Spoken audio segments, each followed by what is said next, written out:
let's begin with a little bit of revision of what we have already seen last time around.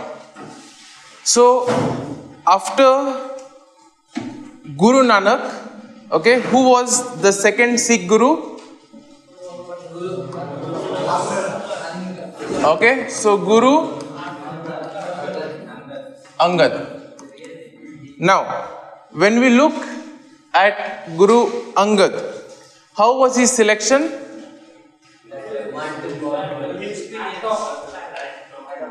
Okay, so the kind of act of humility, act of service, okay, by picking up that pot which had fallen, or the jug that had fallen in the mud. Okay, and then can one by one, can you all tell me the contributions that he did? Okay, he strengthened the community, then spreading the teachings,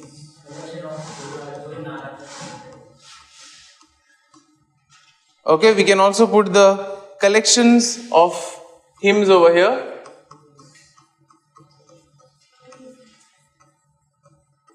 And then we also had some script. Okay, so he also systematized the Guru Mukti,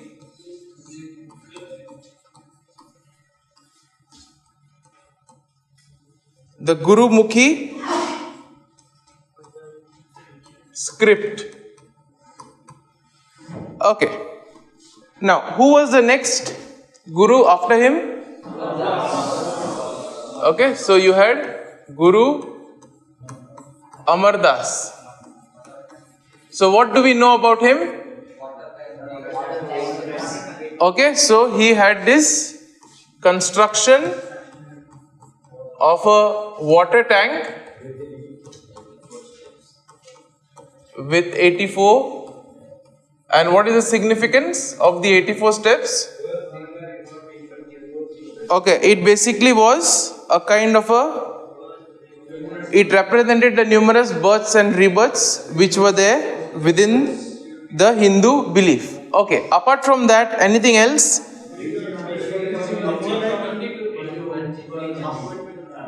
Okay, so we also see that he divided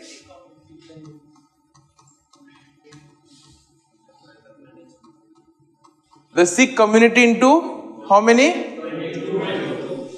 22 manjis, which mean regions. Okay, and why was that done?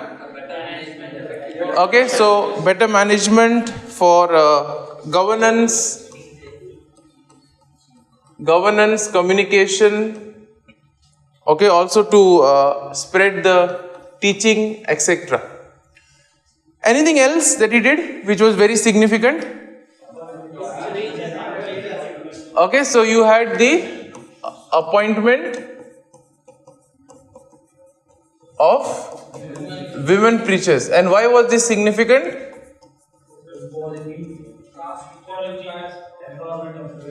Okay, empowerment of women, that is good.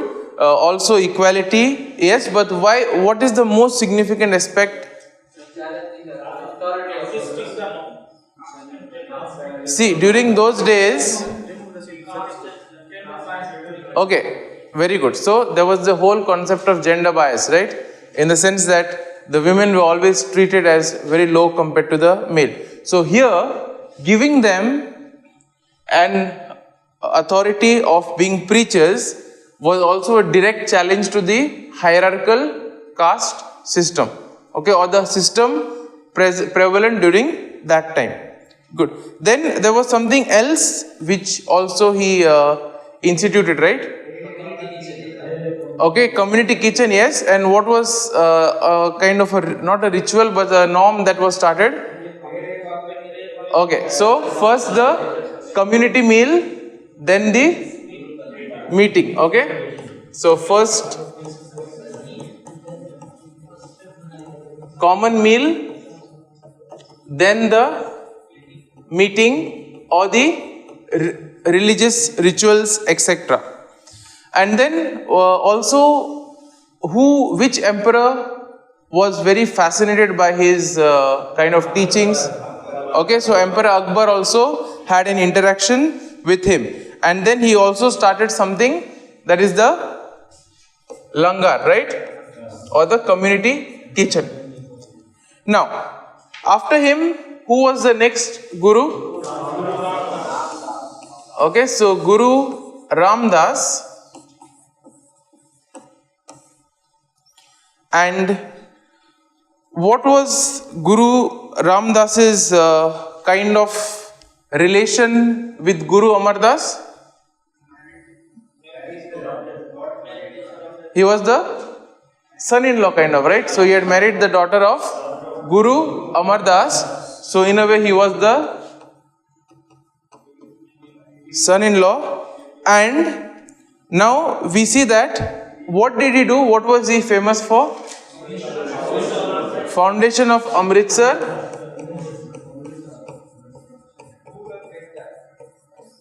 Okay, very good. Pool of nectar. And then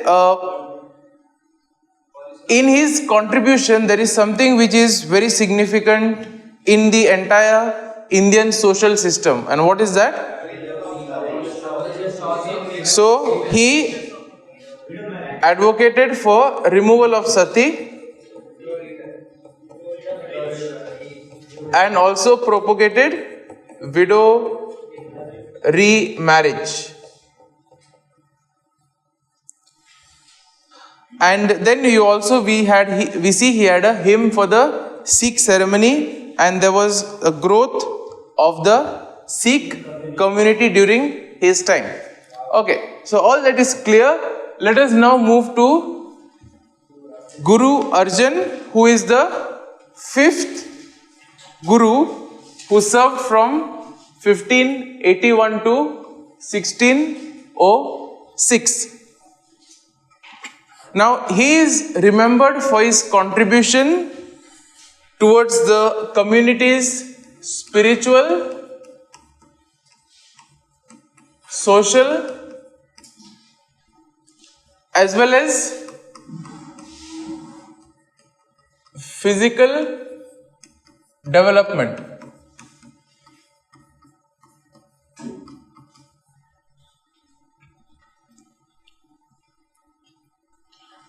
So during his time we see that there was also a significant growth in the Sikh community. And this is seen both in terms of followers as well as in terms of religious plus cultural infrastructure.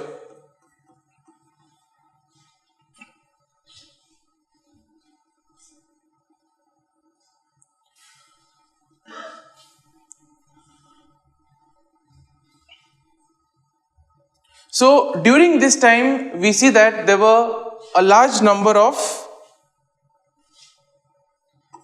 Jats, okay, or the agricultural community who joined the Sikh community. And here it is said that these Jats were known for their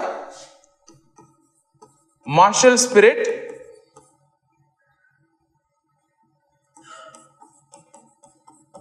and they were very good in agriculture.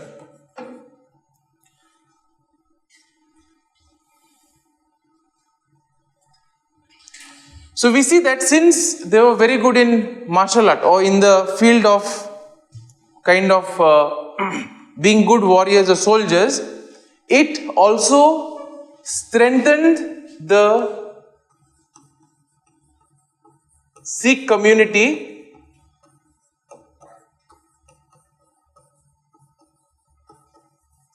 especially in terms of its capacity to resist any external pressure.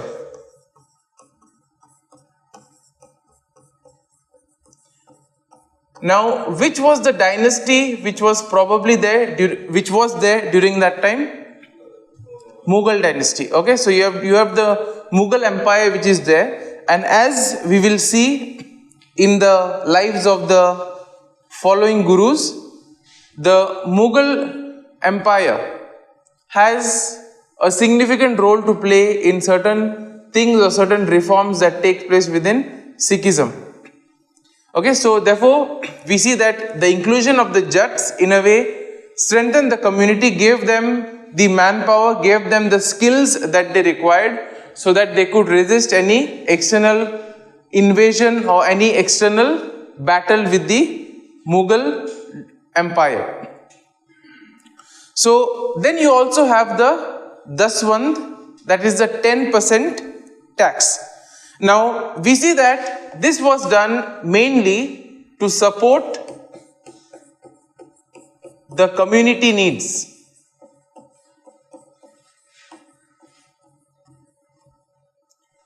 Now when you have a growing community, you have the whole concept of the community kitchen where things are given freely. You need certain things to sustain it, and for that reason we see that he introduced this 10% tax, and this was said to be a voluntary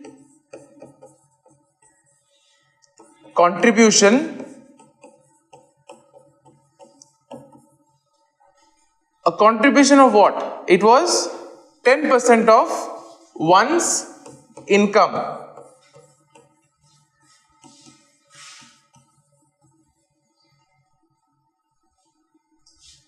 So this was regularly collected, and also it was used for various communal purposes. So some of this it was used for construction of water tanks,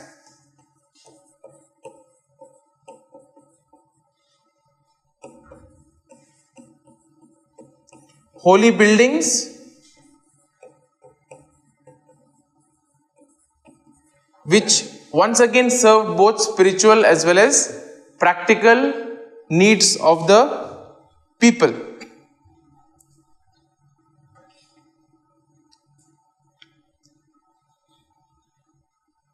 And therefore we see that slowly the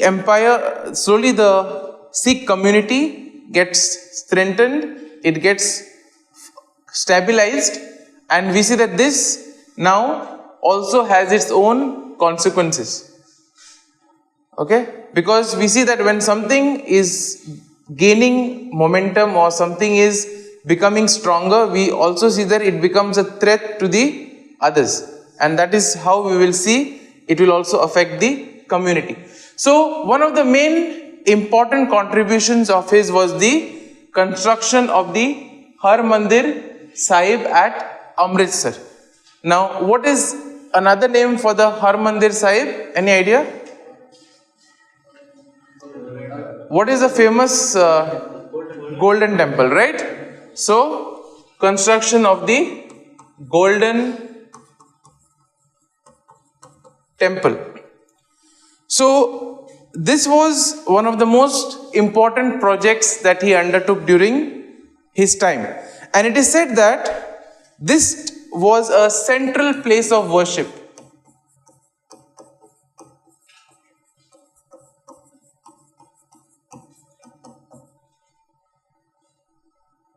And this also became a symbol of their faith.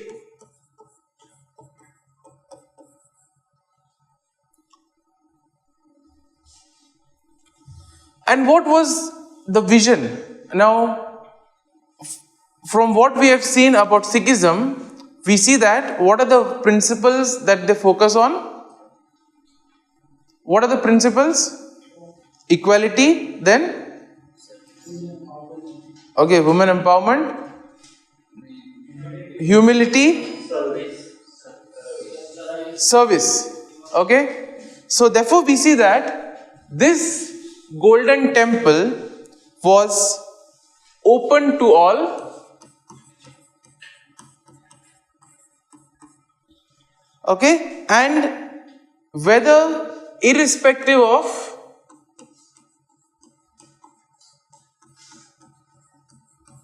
class, creed,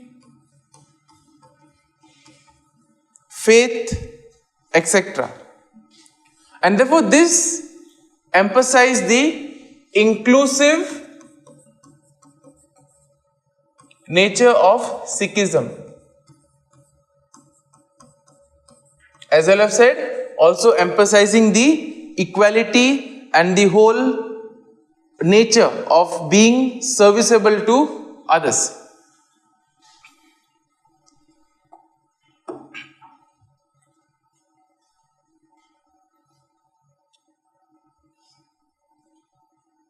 Now, in order to also symbolize this openness to the others, it is said that the golden temple was built with doors on 4 sides.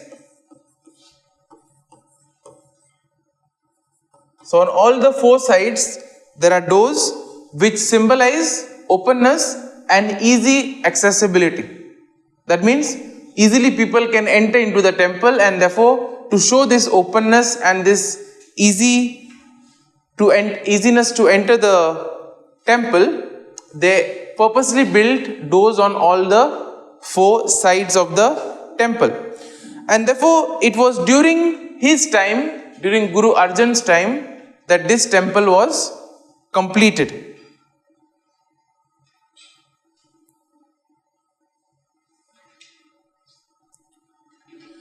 A next important achievement that he did was also the compilation of the Adi Granth. Now what is the Adi Granth?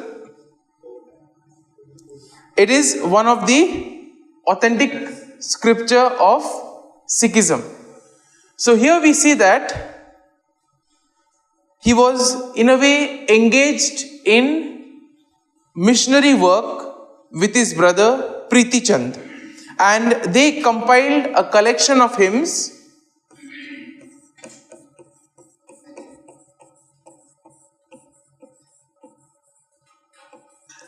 and this was presented as the authentic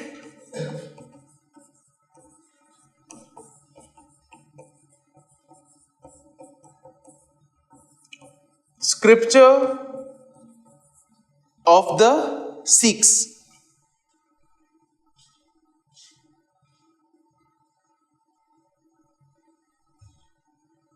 Now both of them, we see that he and his elder brother were working together, and they kind of tried to make a compilation of the hymns. But we see that his elder brother's compilation was seen as an attempt to mislead the Sikh community. Okay, so for various reasons he wanted to in a way mislead the Sikh community, and therefore when Guru Arjan realized this, he decided to create an comprehensive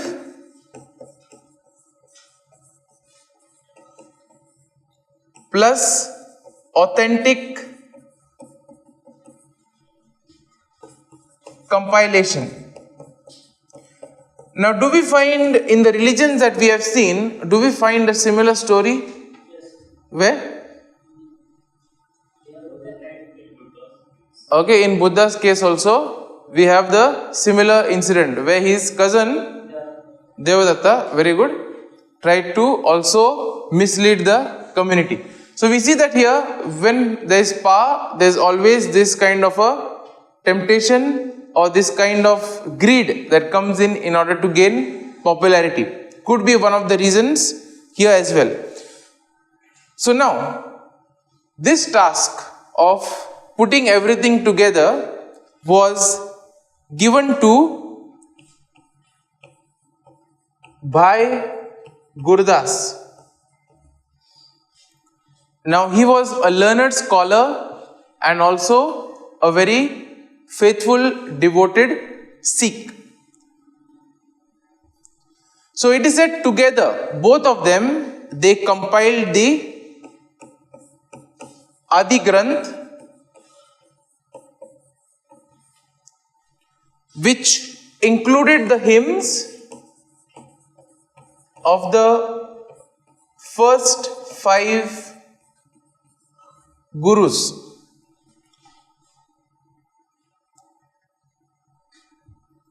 At the same time, you also had writings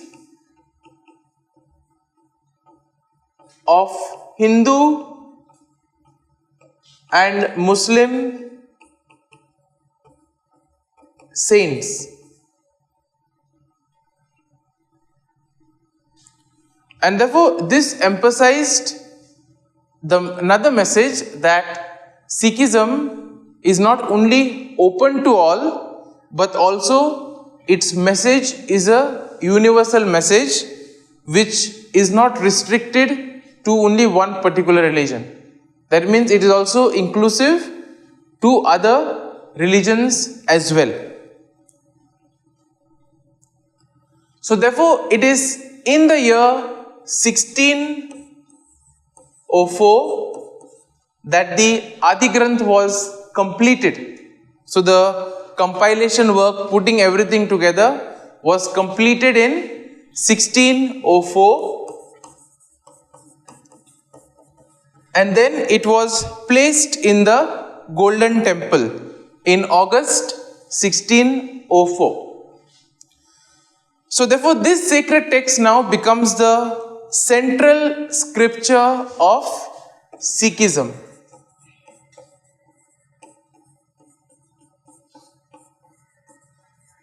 Because in a way, it has the teachings, the hymns of all the previous gurus. So in a way, it is a very comprehensive, a good compilation of all the teachings. And this also, in a way, this made the temple as the spiritual heart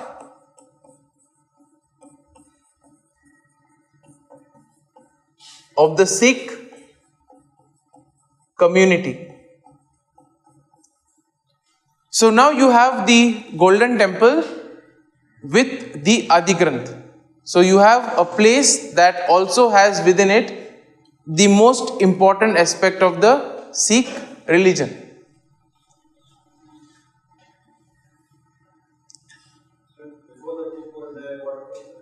They had a few compilations which were done by the previous gurus also.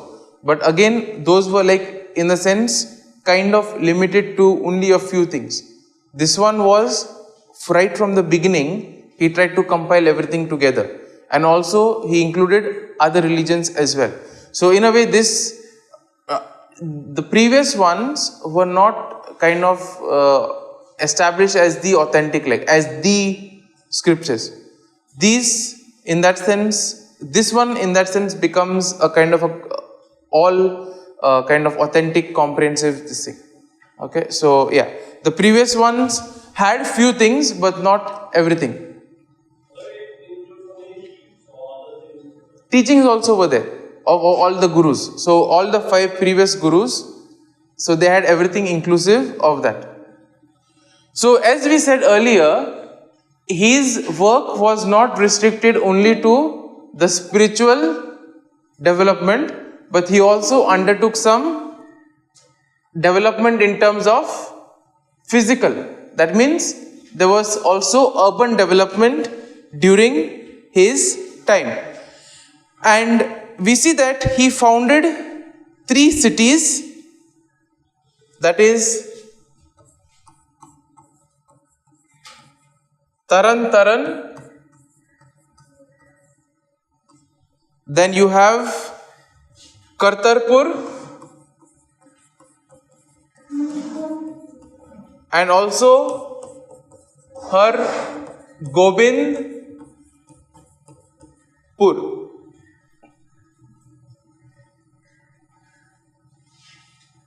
So once again, these also were supposed to serve as centers of religious and cultural life. In a way, these were supposed to be hubs of Sikh activities, where people could, in a way, gather, practice their faith, and also it had various kind of ways to help the people in their spiritual life. Apart from this, it also becomes an hub for economic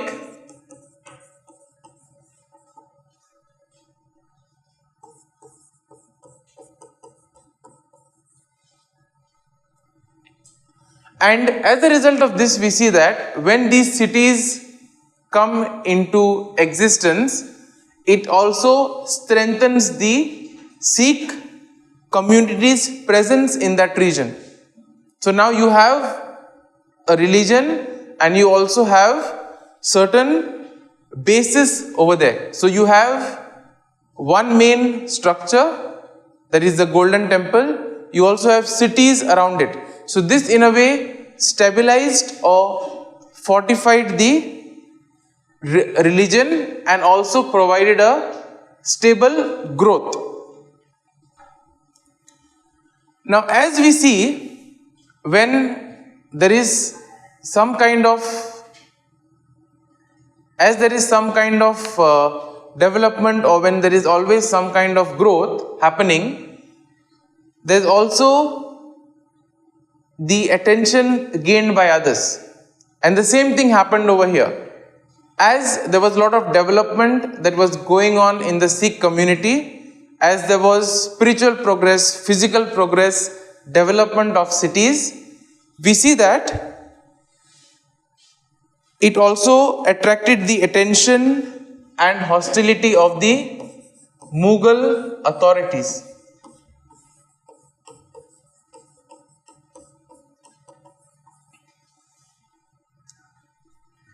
Now they realize that as this religion is slowly gaining momentum, as it is slowly developing, they felt that it could challenge their power.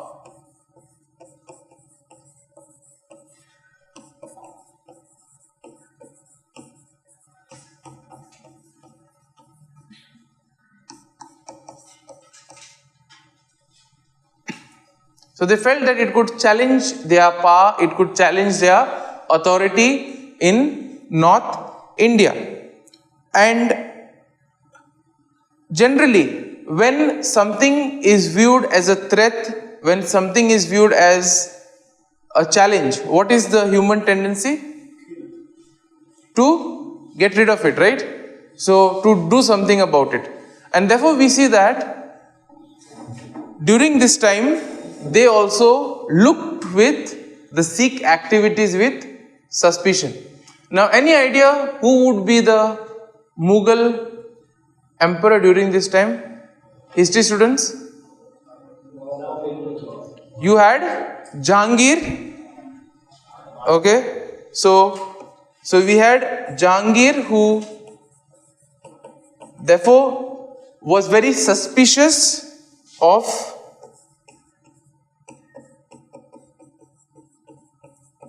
Guru Arjan. And in general, the Sikhs were seen with suspicion. Whatever they do, they were trying to see, are they planning against us? Are they plotting against us? Will they want to, defeat us, etc. So now with this happens, we see that Guru Arjan is now arrested on the orders of Jahangir. Okay? So Jahangir arrests him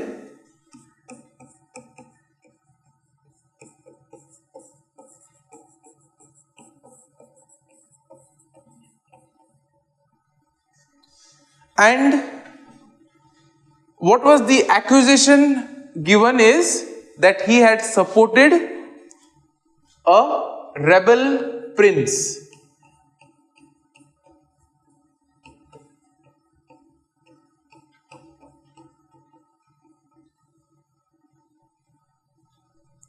So in the sense, we see that the Mughals were having a kind of a tussle with some other prince, and therefore they accused Guru Arjan of supporting that prince. And as a result of this, we see that he was subject to torture and he was eventually martyred in 1606. Now we see that this event is very significant because in a way, within the whole Sikh community, it becomes a turning point.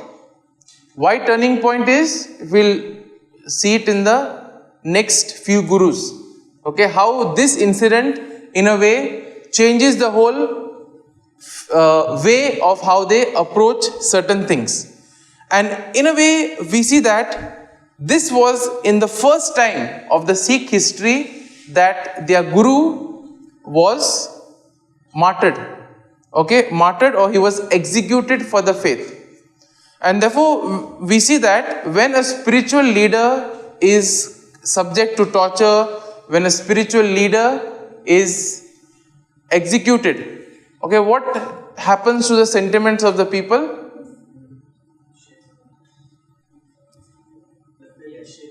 Okay, faith is shaken, one thing, but then what does it happen also? What does it make the people?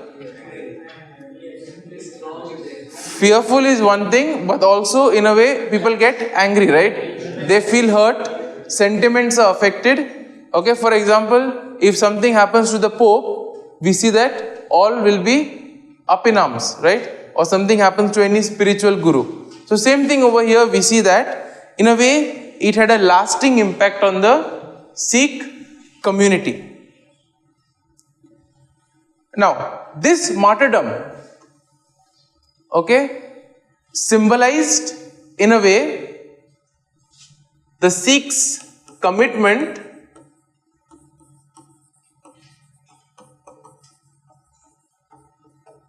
to truth,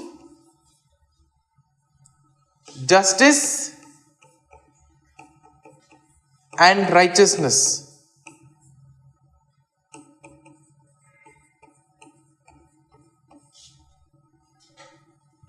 So that means even in the face of persecution, he in a way did not give up. Though he was tortured, though he was martyred, he stuck to the truth, and we see that his death also sets the stage for the subsequent militarization of the Sikh community. Okay, and why was this? Because now they realize that, okay, there are people who are waiting to attack us, we can be easy targets, therefore we need to do something to defend ourselves. Okay, so in the next class, we'll take a look at one clip, and then we'll also analyze the whole event. Okay, it's an important incident that happened in India. We'll have a look at it, but before that we need to know certain background to it. Okay, so in a way we see that Guru Arjan was left a very important legacy in the Sikh community. So in a way, during this Guru's time, you had the consolidation, and in a way, he also became a social reformer. Why? Because he introduced the text of,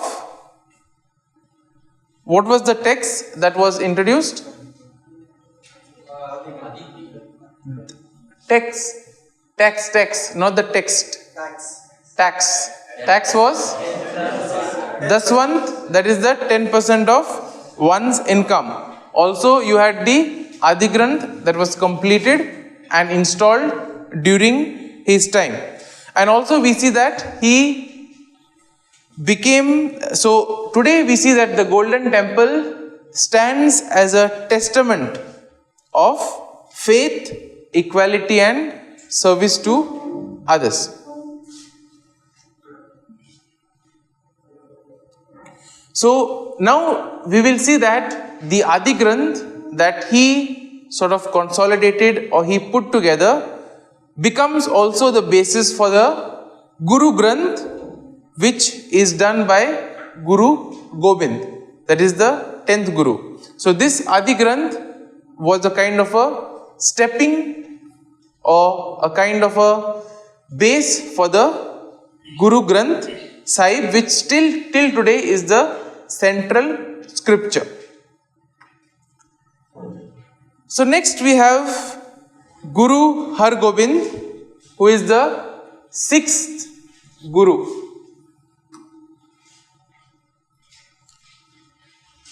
And he is particularly known for developing royal authority and military power.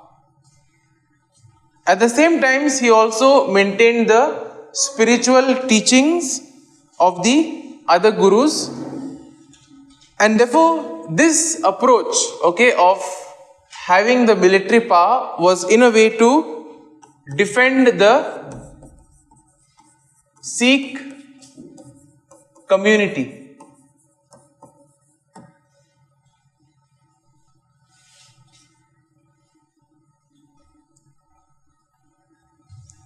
Particularly because after the martyrdom of Guru Arjan, this was felt as necessary. So he introduced the idea that the Sikh community should always be prepared to defend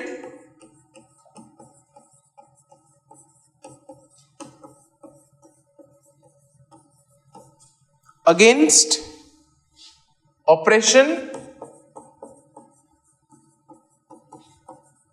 and injustice.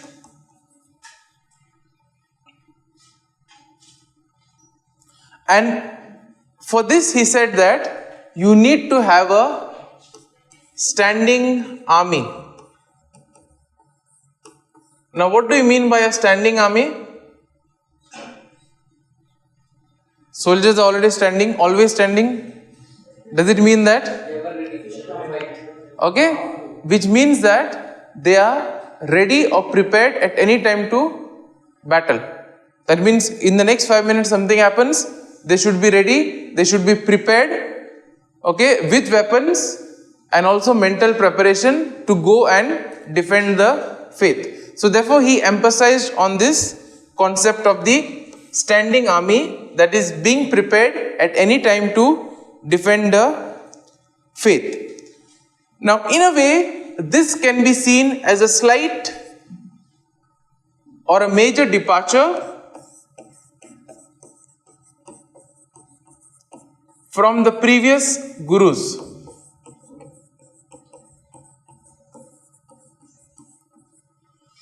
Why is this seen as a deviation or a slight different direction from the other gurus? Not violence per se, in the sense, if we say violence, it would mean that they are doing something not for a cause. So here we see that it is a deviation from the previous gurus. So what did the previous gurus emphasize on?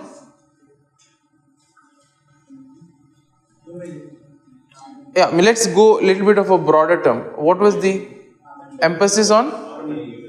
Harmony was there because they wanted to build the community. They focused on spiritual enhancement, and also you had kind of social contribution to the society, the social structure, etc. So this in a way becomes a kind of a deviation, because one may say that you are going against the teachings by having an army. That means the readiness to do battle can be seen as going against the humility, etc. But then it is the need of the hour, because there was one incident that happened and therefore they needed to do something to preserve the faith. So his decision was a direct response to the martyrdom. So this was a direct outcome of the martyrdom. Now anyway in history, after World War I and whatever follows it, do we have something similar to this happening in Europe? So what happened after World War I, what happened? Okay. What happened? What were the consequences? Like, how many history students here?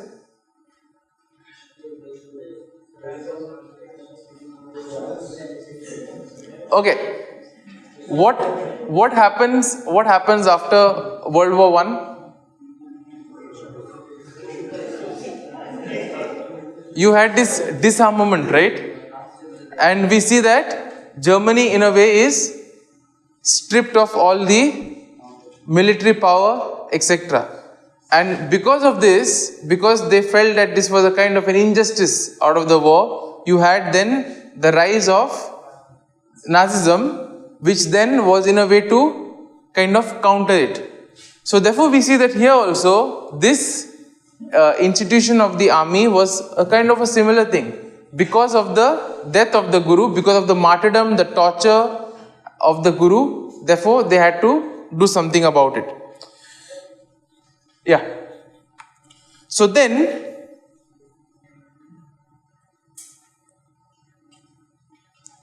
we see that he in a way had two wings.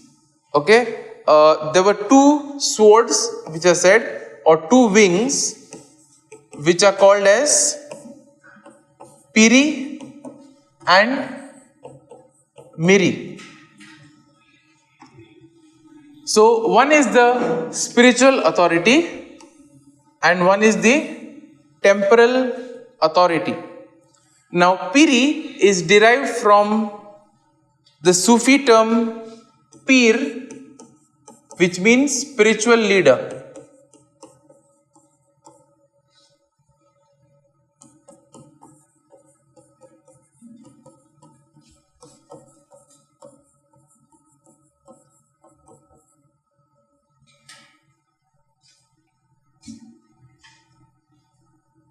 So by this he continued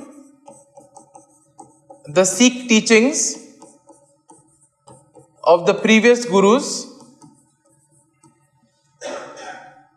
and also emphasized the importance of devotion,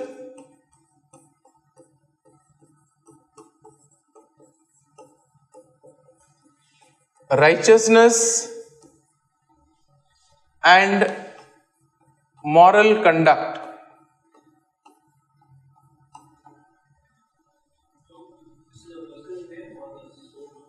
Which one?